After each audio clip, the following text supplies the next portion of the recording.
Good evening, people. Welcome to the weekly or bi-weekly, whenever Andrew and me is available, motivational call. Andrew just said to us that he's received the message at 2 minutes to 7 this evening. I've been in conversation with our creator from very early on today.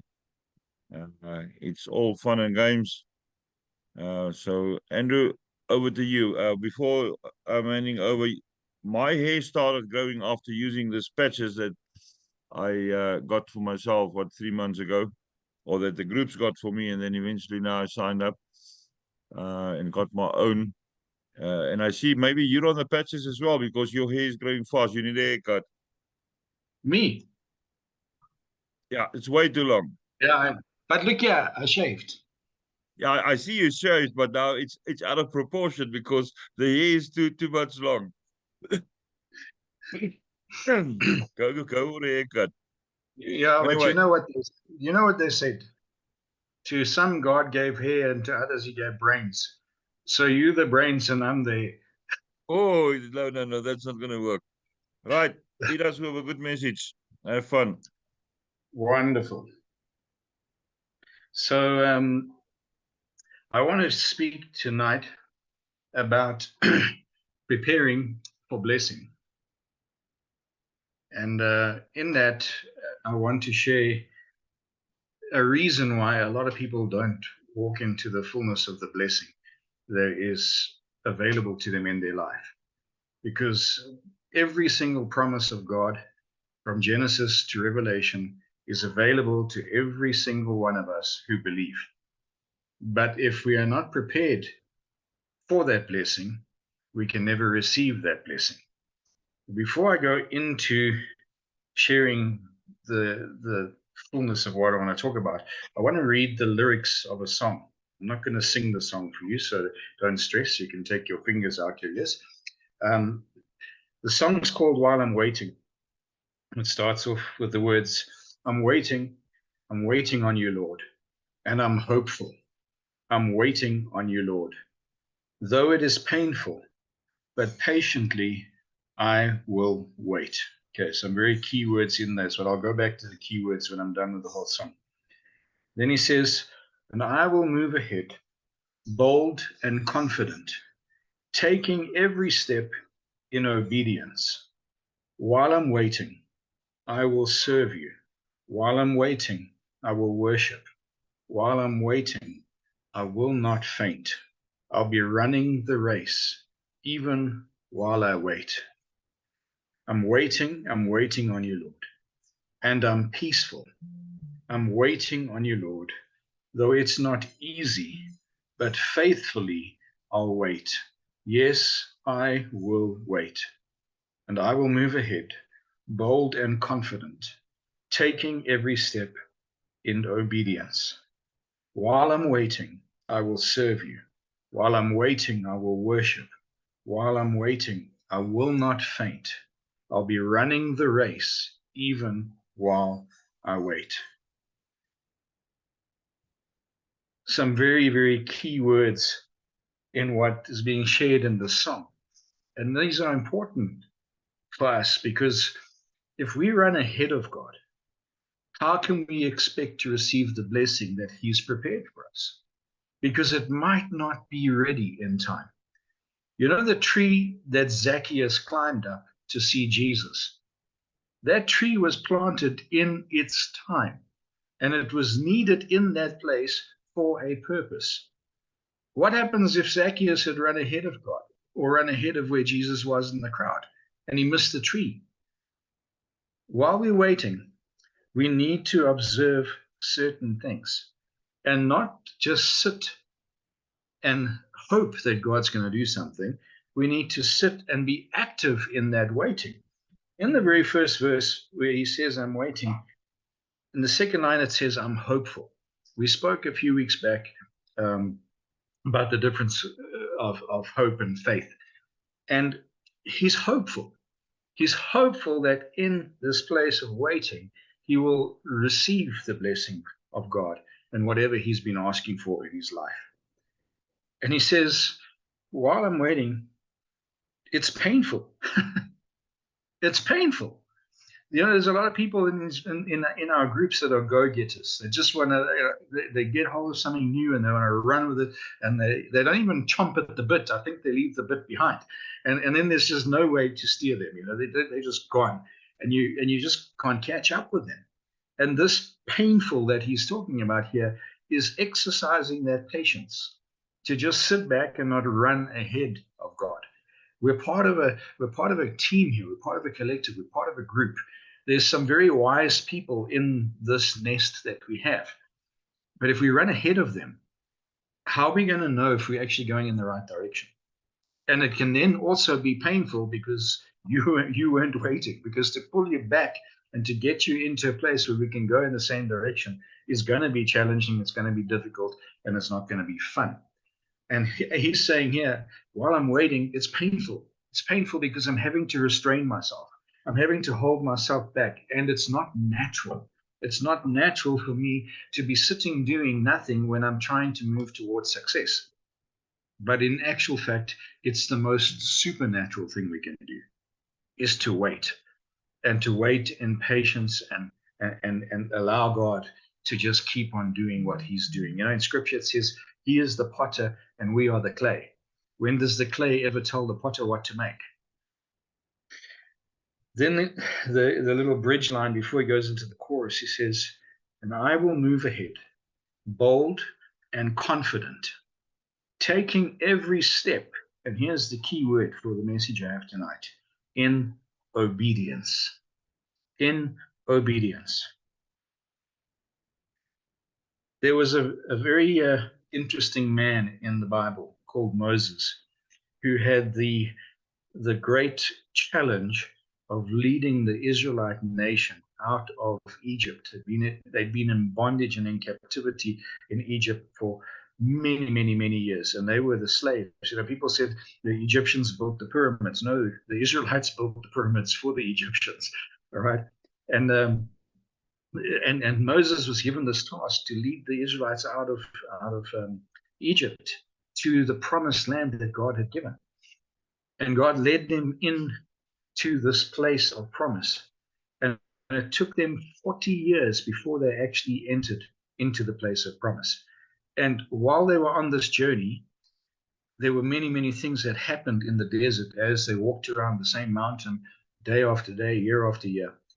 And at one point in time, the Israelites were just sort of getting under Moses' skin, and he was getting frustrated, and they were grumbling against God, and we need something to drink, and we need this, and we need that. We hear it all the time. And God instructed Moses to go and find a rock and to speak to the rock and command water to come out of the rock. And Moses found the rock that God was speaking about. And in his frustration caused by the people, he hit the rock with his stick, and water came out of the rock. But the water that came out of the rock was bitter. It wasn't what God had intended. And in that place, at that time, God said to Moses, because of your disobedience, you will never enter the land of promise. Never. I mean, this poor oak had put his life on the line. He had overcome challenges. He had worked through his stutter and all the other things that he had. He stood before Pharaoh, who could have struck him dead in an instant. He had done so many things with God to release those Israelites from the captivity of the Egyptians. You would think, well, this guy's got to be honored. He's got to receive the fullness of what God has for him. And because of one moment of human insanity, impulsiveness, he struck that rock and the water came out. Bitter. God removed his hand from that blessing. But he also said to Moses, because of your disobedience, you will never enter the land of promise. And he didn't. He died watching the Israelites move towards the promise. As John Wallace says in the song, while I'm waiting, I'll be moving ahead, bold and confident, just like those Egyptians marched out of Egypt through the Red Sea and onto the other side. I'll be moving ahead, bold and confident, taking every step in obedience. Obedience to what? obedience to the instruction from God, and obedience to his word, obedience to what he whispers to you when you sit on your rock, obedience to him. It's his plan. We're just the clay. Like I said just now, when does the clay ever tell the potter what to do? It can't. It's impossible. So as we wait, what do? We serve him. How do we do that? By serving others, by giving of ourselves, by living a life that just reflects that love and that grace and that mercy and compassion that we've spoken about over and over again. How do I do this while I'm waiting? Well, I don't know when God's going to open that door of promise, but I have to take every day and every step in obedience that I'm walking towards that promise. I mean, I don't know how many of you on this call with us this evening believe that God actually has a plan and a purpose for you and a promise for your life. I know he does for mine, and I know he does for every single one of you, even though I might not know you personally, because God didn't make anything in this world without intent. You might not know what that plan is that he has for you. You might not know what the blessing is that you're moving towards, but I can tell you this, you're in the right place because you're surrounded by people that care, people that work towards reflecting God's heart and showing that love. And if we move ahead in obedience, move ahead with us. If we stop and sit in obedience because we're waiting, sit with us, enjoy the campfire. Just do as he says in this amazing song. Take those steps in obedience. So while I'm waiting, I will serve you. While I'm waiting, I will worship. You know what the most purest form of worship is? It's not the greatest songs ever written. The purest form of worship, David said, was silence. To be still before God. As it says in Scripture, be still and know that I'm God. And if you can do that in your life, give God the throne. Be in a place in your life where you can say, you know what, I'm just going to be quiet. I'm going to be quiet before God because that's a great act of sacrifice, especially for some of us who do like to talk a lot. But not only that, it's in that place of stillness that I get to hear his voice. He's a humongous God. He's the God who created the entire universe. He holds the stars in his hands. But when he speaks, it's quieter than a whisper. And we need to be still to hear him. And we find that stillness as an act of worship. And while I'm waiting, I will not faint. I will not grow tired. I will not give up.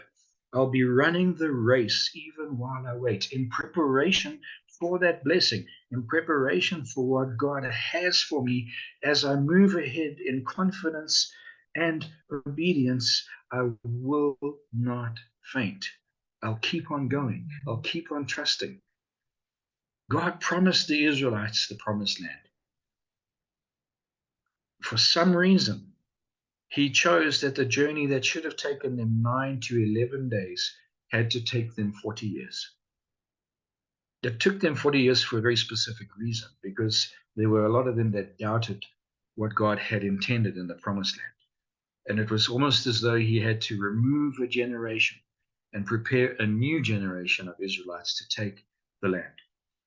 But those guys had to walk in boldness and in confidence and obedience every single day for 40 years in that desert until God led them into the fullness of their promise. A lot of things happened along the way. A lot of stupid things happened along the way. You know, sometimes I think we think we're bigger than God, you know, and we try and bring him down to our size and to our level of understanding. No, God doesn't need to understand us. We need to understand him. Why would these people want to be ruled by a king and governed by a mortal man when every day in the desert for 40 years they received manna from heaven, food from heaven every single day, every morning, every evening? God's hand of protection was upon them like you cannot believe. He covered them with a cloud by day and he led them with a fire by night. But he's never, ever left them. He never wavered in leading them to that promise. I mean, in 40 years in that desert, their clothes never wore out. their clothes. I mean, they couldn't pop into the local pep store and get something new, you know.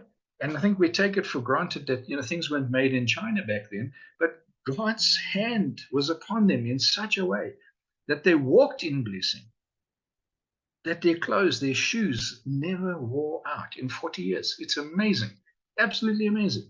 But then we still, as people, turned and said, but we want somebody of our own to rule and reign over us. And I think God kind of got very frustrated. And I actually wonder if he does have hair, because I'm sure he pulls it out in frustration, the way that we can be so dumb sometimes to just think that we know better than him. So, in moving towards blessing, in moving towards our promise, there are certain things that we have to do, summed up beautifully in the words of this song. Wait on the Lord, be hopeful, be peaceful. It may be painful, but be patient. It will come. And as we wait, don't sit like a dodo on a chair expecting things just to fall into place. As we wait, move ahead, continue with your life. God's promises are there from beginning to end. Every single one of them in Scripture, from beginning to end, has already been fulfilled. So the promises are there. Move ahead in boldness and in confidence, because you can trust in him with everything, every fiber in your being, and take every step in obedience towards that promise. And while we wait on him, don't forget to serve others so we can reflect him and show the fullness of his love. While we wait, don't forget to worship him and give thanks, a heart of gratitude, a heart of love. And while we wait on him, don't grow weary. Don't become faint, but keep on running your race, because you never know, that promise could be just a day away. Moving towards the promises of God and the blessing of your life is absolutely important. Don't miss it. It's been set up for you. If you're not sure, stay connected, stay close. We're not here by accident. And as we move together, we will see the fullness of God's promise in our lives. And that is all I have to share with you tonight. Thank you for that powerful words and message. I think that Andrew said a few weeks ago, maybe a few months ago, I think it was in New Orleans, where somebody was sitting with all that water running through when they had one of those floods. And somebody came with a boat to rescue them. And the person said, no, it's fine. God will help me. And eventually the person drowned. God makes promises. And along the way to fulfilling that promise, he expects us sometimes to do a bit of work. He will provide the tools. But then we are too stupid to see the tools. God gives the tools and we are too stupid to see the tools. I spoke to somebody yesterday. My exact question was, how stupid can you be?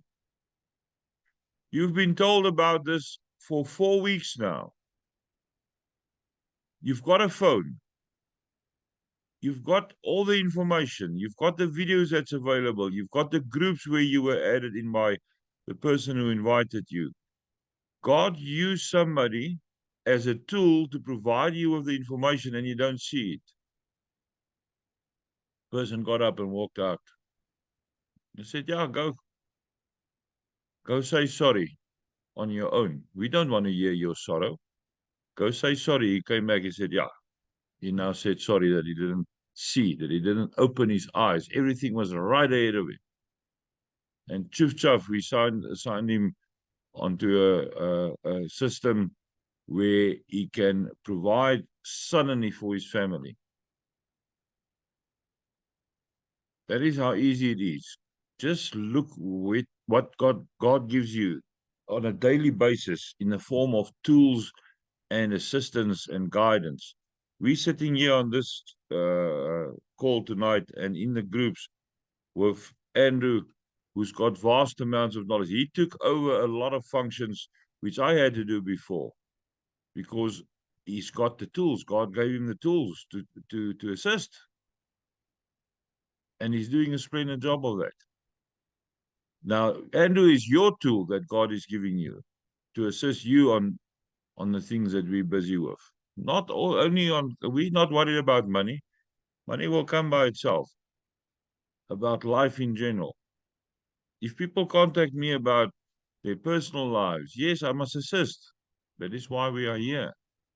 But God will provide the right words and the right guidance for that person in a personal situation where they maybe have a challenge with friends or family or whatever it may be.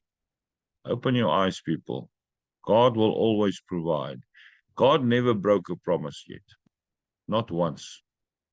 Not once in all these thousands and thousands of years did God break a promise. If he promised that he's going to punish you because you don't listen, you will be punished.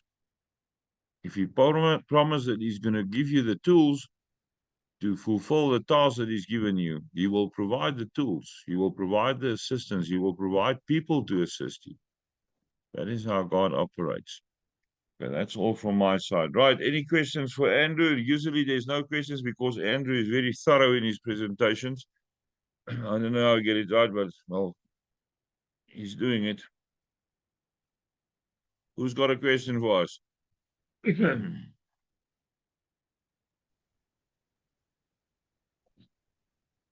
No questions. You see, Andrew, you speak too thoroughly. You must maybe miss 2 or 3 minutes next time so that people can ask questions. It's all in the This hair. It's all in the hair. is all in the air. It's all in the air. I said to somebody on what was it, Friday night? She asked me, why is her hair so dark and so long? And I said to her, go back to the story of that strong man in the Bible. Who was that man that killed so many Samson. Philistines? Samson. The power wasn't physically in the hair, but it was a symbol of the power. So if God decides now suddenly to make your hair black instead of brown, there's a reason for that. You're not using coloring, and I saw the color change from the last time I saw you. Accept it. It's a sign maybe for people to realize that you're a little bit different and you're going to change their lives now. Embrace it. Embrace what God gives you in the form of hair. So if you're lucky enough to have it, well, mine is growing. Andrew, I'm going to be very soon, maybe have longer hair than you. Chris, yesterday I had a good laugh. We were sitting somewhere. I think we were waiting for coffee or something. And he actually put his hand on my head and played with these things are, I must actually, let me just get the screen thing off and show you. Where do I do that now? Okay, yeah. Now I must close that again. Look here. This is like a centimeter long. There was nothing. You've seen me before. There was nothing here. This was bald. There's fluff. It's like a little duck growing new hair. It's scary stuff. It's scary stuff. You're One gonna of really look like these Dusty's days, I'm father. gonna have to buy me a hairbrush and, Yeah, and shampoo. and shampoo because now there's actually hair to us. Now it's gonna be scary stuff. Heidi, why must I get a broom? You know, sometimes you mention funny things. Why must I get a broom? Is that for all the hair I'm gonna cut off every day? Yes. Yeah. Now I used to cut my hair like once every 6 months on a number one clipper, and then it's fine for 6 months. And now I'll have to maybe go back to a 3 or 4 week cycle. Oh, it's scary. I'm going to be a new man in a few months. It's interesting. We had a good meeting yesterday with a lot of people that gave testimonies about how these patches that we're involved with is assisting them with recovery and health. Now, there's a lot of science behind these things. We know that, but there's also a lot of mindset behind it. If you believe that the patch is going to work, it's going to work faster. That I can guarantee you. It's about your mindset. And some people went through some very big medical challenges in the last few months. And the way they got up there and explained to the people how they got better it was just so beautiful. It well, the main outcome of yesterday was afterwards we had a bit of food. It was my birthday after all, so I had to eat. They did not have dessert in that place, but well, that's a story of another time. But the people then sitting there had so much uh, shared information about the same subject, the same goals, and a common goal that popped up there is assisting humankind in giving them the tools or the equipment to rescue themselves. That was a common goal, or the common theme of the conversation is how to more fluently provide the tools and the systems to people to rescue themselves. We are not always, remember, I'm not here to rescue anybody. Andrew is not going to rescue anybody. Erika, Lisa, Chris, Bernadette, Yaku, Lizzie, Jerome, Heidi, Johan, we're not here to rescue people, but we will provide the tools. And a lot of you went through long conversations with me where I showed you that you've got the tools available to help humankind. God already provided it. You didn't even ask for it. He provided it because you were placed here for a function. Do not get impatient. God does not work in mysterious ways. He works in mysterious times. That is important. He will provide what is required at the right time, at the right place. It's like driving a car many years ago. What was 30 years ago, maybe more. I was working in a driving school, and the secret of being a safe driver is very easy. Be in the right gear, at the right speed, in the right place on the road. And then you're a safe driver. What does God wants from you? Be at the right place, at the right time, in the right position on your path to get the tools to assist humankind. Easy as that. Easy as pie. What is that new thing that I wanted to say? Easy as pie. Easy as pie. Let's talk about pies quickly. We still got a few minutes. For the people that's on Berry, you need to do your trading. Don't let me keep you up. I had a conversation with somebody about a week ago about the word pie. The Americans are completely mad. That I can tell you. They don't know what a pie is. In South Africa, a pie is a piece of dough that gets placed together to bind, and there's a filling, usually something meaty, or some people like cheese, so there will be cheese inside, or pepper steak, or chicken, or creamy chicken, or whatever. That is a pie in South Africa. The Americans don't know what we have here in South Africa as pies. Wonderful things. You buy it at service stations with Coke, and you get heartburn. So you must buy Yeah, a it comes packet with of Rennies Eden. at the petrol station. Say again? It comes with a Rennie when you buy it at the petrol station. Yes, you buy already. You buy already. The Americans have a whole different perception of pie. Pie in America is a full dessert. It's a full dessert. It is a thing that comes in around. Let me put this thing off again so I can show you with my hands. It comes. Oh, no, I must not first close there. It comes in a round tart container. Tart. We call it pudding, where you make milk tarts and tipsy tarts and peppermint tarts. So we call it tarts. The Americans got this thing where they've got the crust, the bottom, and then they put pieces of apple in there or berries and stuff, and then on top they've got more dough and make little forms. They make a beautiful thing out of it. So what the Americans see as a pie is actually a dessert. Uh, it's And the a pumpkin full-on pie. dessert. So if we go to America, do not order a pie because you're going to get dessert. You can't eat a pie for lunch. Pie is, you need to eat a burger there. And then you can get the pie afterwards. Apple pie and berry pies and different type of pies.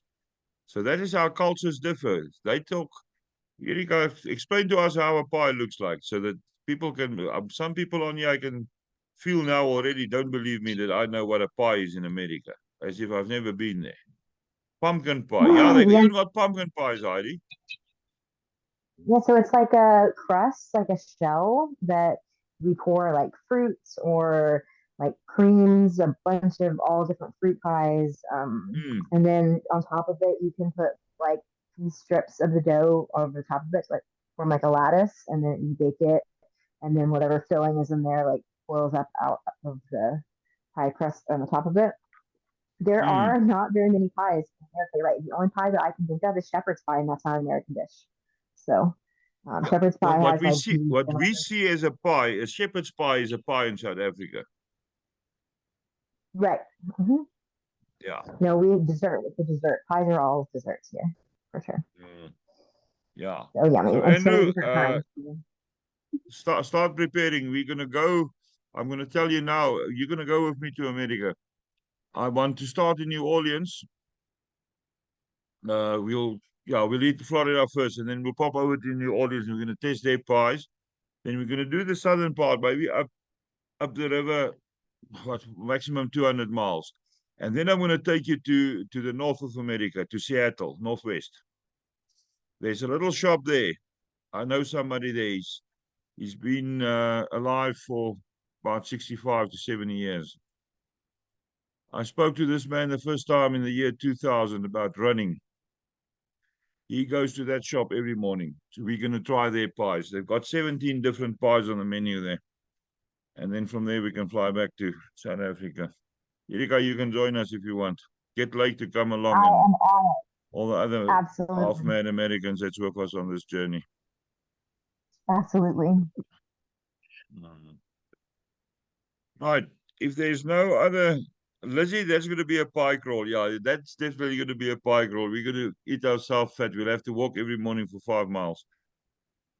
Right. If there's nothing else, people, thank you for joining. The recording will be up shortly. There is a busy week ahead of us.